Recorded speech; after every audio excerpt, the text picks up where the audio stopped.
Quels sont les indicateurs clés pour identifier une entreprise extraordinaire ? Pour identifier une entreprise extraordinaire, les experts recommandent de s'appuyer sur un processus de sélection rigoureux basé sur des critères financiers objectifs et des avantages concurrentiels durables. Voici les indicateurs et points clés à analyser. Rentabilité et efficacité du capital, ou ROCE. Le ROCE, Return on Capital Employed, est souvent considéré comme le critère de qualité numéro 1. Une entreprise extraordinaire doit générer au minimum 15 à 20% de rendement sur chaque euro investi dans son activité. C'est le seuil de performance. Un ROCE de 35% signifie que pour 100 euros investis, le business génère 35 euros, fonctionnant ainsi comme un livret d'épargne à taux très élevé. Il est préférable que ce taux soit en hausse ou stable sur le long terme, ce qui prouve que le rempart concurrentiel se renforce. Croissance et flux de trésorerie, le free cash flow ou FCF pour les initiés. L'entreprise doit transformer ses ventes en argent réel disponible pour l'actionnaire. C'est ce que montrent ces indicateurs. Croissance du chiffre d'affaires. Une croissance annuelle régulière à 2 chiffres, environ 10 à 15%, est recherchée. La qualité du free cash flow. Il est crucial de privilégier le FCF au bénéfice net, car ces derniers peuvent être manipulés comptablement. FCF par action. C'est la métrique la plus proche de la performance finale pour l'actionnaire. Une entreprise extraordinaire voit souvent son FCS par action croître plus vite que son chiffre d'affaires grâce à l'amélioration des marges et au rachat d'actions. Le rempart concurrentiel, ou MOAT pour les initiés. Une entreprise extraordinaire possède un avantage qui la protège de la concurrence. Exemple, l'effet de réseau ou network effect. Plus il y a d'utilisateurs, plus le service gagne en valeur. Exemple, Meta, Booking, Visa, Uber. Coût de transfert élevé ou switching cost. Il est risqué ou coûteux pour un client de changer de fournisseur. Exemple, logiciel d'entreprise, type suite Office 365, ou bien en cybersécurité comme Fortinet. Actifs intangibles, une marque forte, Apple par exemple, ou des brevets technologiques comme chez ASML.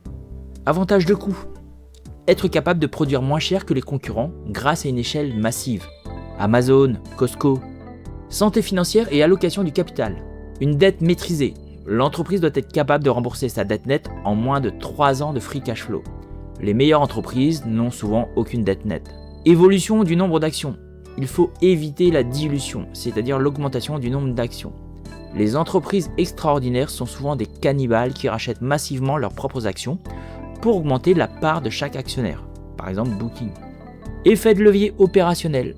Les coûts doivent augmenter moins vite que le chiffre d'affaires, ce qui permet aux marges de s'envoler avec le temps. Typiquement dans le secteur du logiciel ou des réseaux de paiement. Management et modèle d'affaires. Un management aligné. La présence des fondateurs aux commandes est un signal positif, surtout s'ils détiennent une part importante de leur patrimoine dans les actions de l'entreprise. Exemple avec Fortinet ou Medspace. Des revenus récurrents. Les modèles basés sur l'abonnement, SaaS, offrent une visibilité et une stabilité bien supérieures aux ventes ponctuelles. Optionnalité. La capacité de l'entreprise à créer de nouveaux axes de croissance futurs encore inexploités ou non annoncés. Par exemple Google. Attention, même une entreprise extraordinaire peut être un mauvais investissement si elle est achetée à un prix irrationnel. La valorisation, ratio cours sur FCF, doit rester raisonnable pour offrir une marge de sécurité. Par exemple, SpaceX en ce moment est beaucoup trop cher. Enfin, pour terminer, voyons tout cela au travers d'un exemple concret. Prenons l'entreprise Mastercard, cotée au New York Stock Exchange, la bourse américaine, en juin 2026. Grâce à certaines applications développées par des spécialistes ou passionnés d'investissement, dans notre cas précis, je passe par l'application Gram de Guillaume Betin, dont vous trouverez le lien en description, nous avons accès instantanément aux indicateurs clés d'une entreprise dans le premier onglet Qualité. Croissance du chiffre d'affaires, croissance du free cash flow, super ROIC, ça veut dire combien d'argent est généré pour l'actionnaire pour chaque euro investi dans l'activité. Dette nette sur le FCF, nombre d'actions en circulation, marge du free cash flow. En dessous, nous voyons bien l'évolution de ces métriques dans le temps. On constate instantanément que tous ces indicateurs sont au vert et largement supérieurs aux attentes. Dans le second onglet nommé Valorisation, nous voyons ici si l'entreprise est surévaluée ou sous-évaluée par rapport aux indicateurs précédents. En effet, il est crucial d'investir dans une bonne entreprise uniquement quand celle-ci est à un prix raisonnable et non pas surévaluée. Nous voyons ici le prix sur free cash flow, c'est-à-dire la valorisation totale de l'entreprise, ce qui correspond au nombre d'actions multiplié par le prix d'une action, que l'on divise par les FCF. Aujourd'hui, à mi-juin 2026, il est de 24 environ, contre historiquement à 36 sur les 5 dernières années, ou 37 sur les 10 dernières années. L'entreprise serait donc sous-évaluée de 30% environ. Prix sur chiffre d'affaires, qui nous montre une sous-évaluation de 23% environ. Prix sur cash flow opérationnel, une sous-évaluation de 28%. Prix sur bénéfice net, une sous-évaluation de 24%. C'est tout pour cette vidéo, n'hésite pas à me laisser un commentaire, à liker et à t'abonner.